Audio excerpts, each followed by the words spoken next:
The cleanup at Saltivka in the city of Kharkiv, a neighborhood that was once staring into the abyss.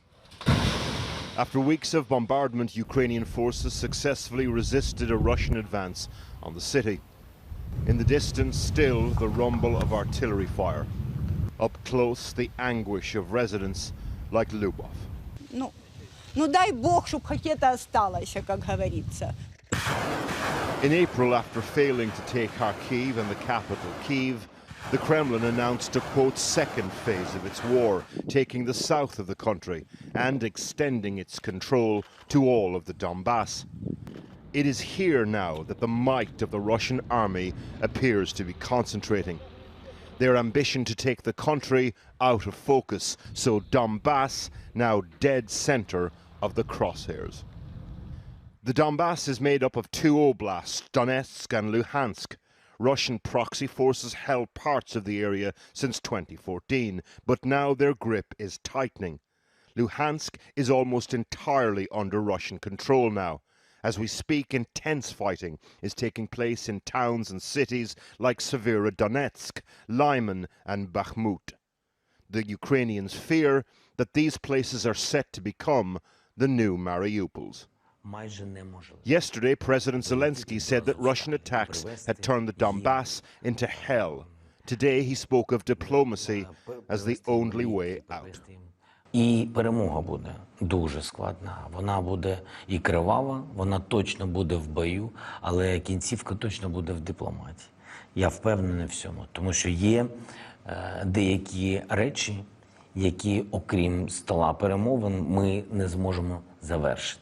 Таке є. Тому що ми ж хочемо повернути все, а Російська Федерація хоче все не віддати. The questions now.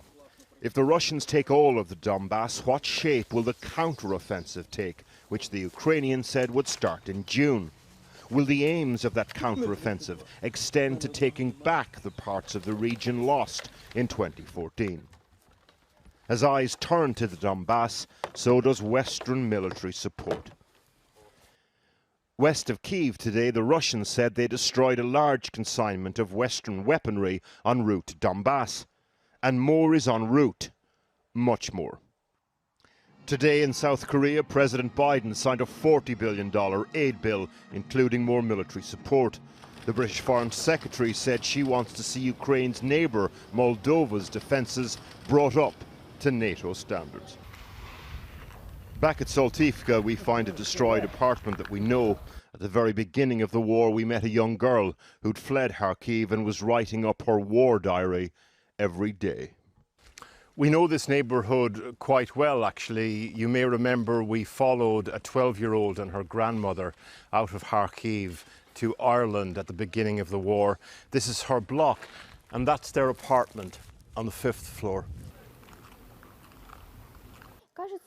So last word to Yeva, and the first entry in her diary. Когда были обычные дни, солнечные дни, для меня это не было удивительно. Мирное небо для меня не новость. Когда уже говорили о детях, которые были участниками военных действий, как это было страшно, я не понимала.